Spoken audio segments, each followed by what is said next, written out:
Okay, hi everybody. I'm Peter Campbell, and I am the founder and CEO of Experial. This company is exactly 2 months old, so I'm thrilled to announce it here in front of you all. I recently left Pearson, the world's largest educational content provider, where I was the director of immersive learning solutions at Pearson. And prior to that, I served in a number of different roles at Blackboard. I've been in education for a long time, educational technology actually, for 22 years. And I want to share with you a couple stories from my experience. The message I want to share with you today, though, for those of you who are thinking about developing applications or solutions for education or around training, is you must develop solutions that solve real problems. And I say that for a number of different reasons. The chief reason for me, though, is that I'm a little bit nervous about this industry that we're in right now. I am slightly concerned that we are going to go through yet another hype cycle of VR. And that, as you all know from if you've been around for a while, is that when the industry and the market goes through these hype cycles, they are very unforgiving. They don't like these hype cycles, and it will be a long time before any of us can get traction again. So that's why I feel like 2017 is a particularly important year. So you look at 2016, and you look at all the hype that came out from Goldman Sachs and from DigiCapital. There was a lot of excitement, myself included. Then you looked at the unit sales at the end of the year, and there was some hand-wringing, some teeth clenching. There were some folks that were genuinely concerned. So you saw that Samsung announced 5 million units of Gear VR, which was very encouraging, very impressive, but still only 5 million units. Oculus was having some challenges. Vive was great product. PlayStation did wonderful things. But I think we're at a point now where we're at this standoff, and the previous speaker mentioned it as well. So you've got all these hardware manufacturers who are doing these great technologies, but there's a dearth of content. There's just really nothing out there.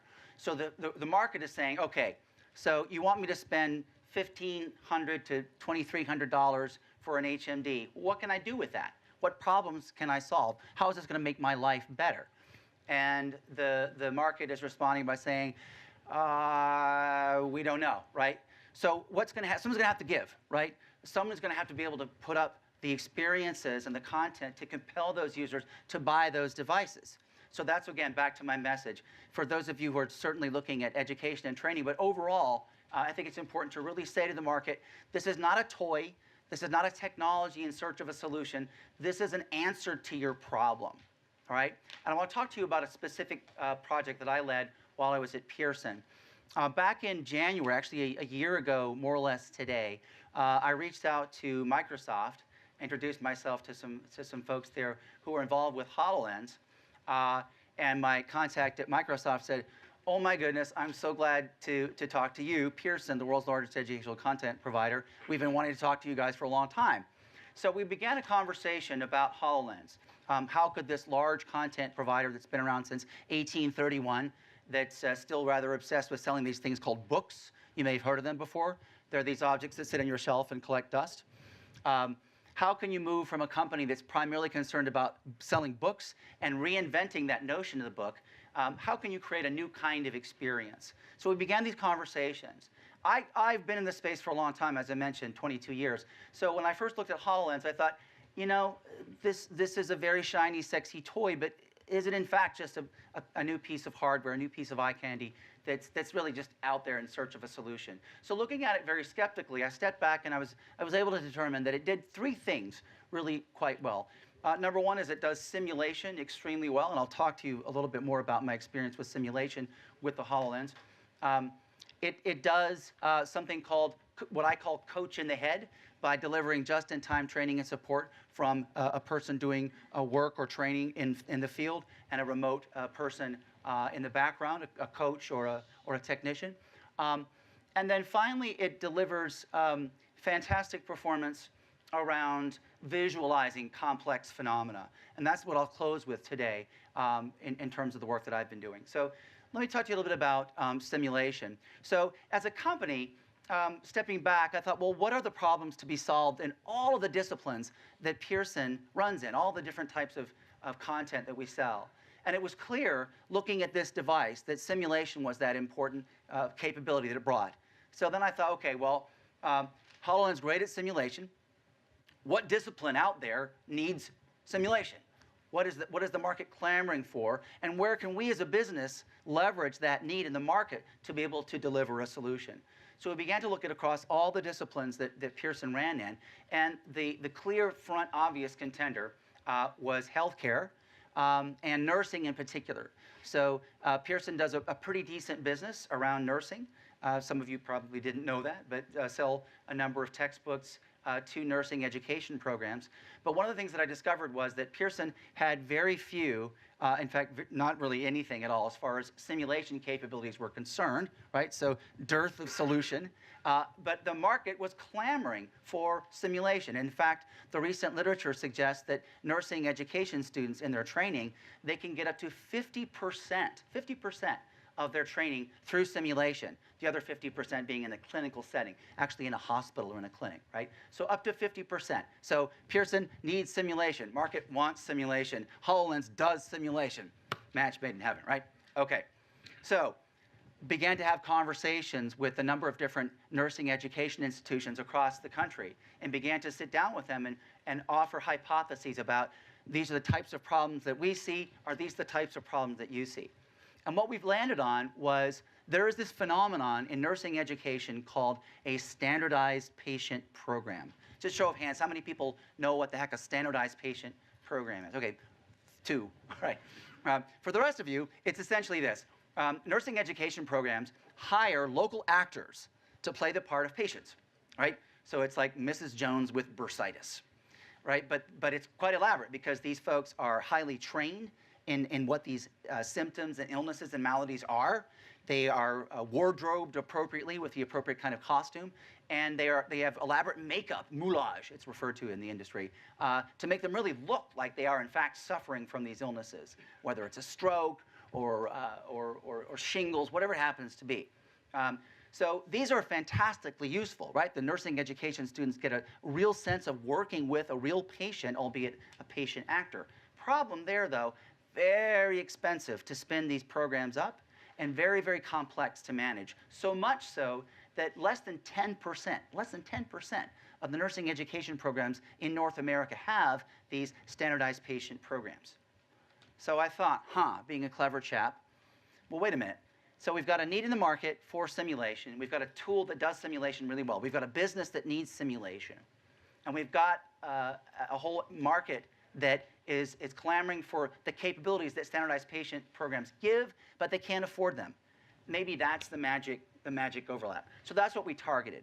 We said, and we began with an hypothesis, which was, can we build a standardized patient hologram using HoloLens so that you can deliver not necessarily an experience that is as good as working with an actual human patient, but perhaps even better.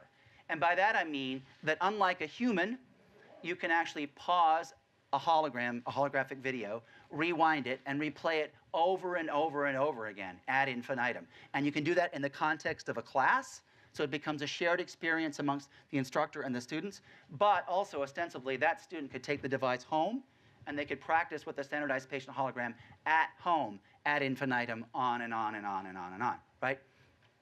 So that's what we did.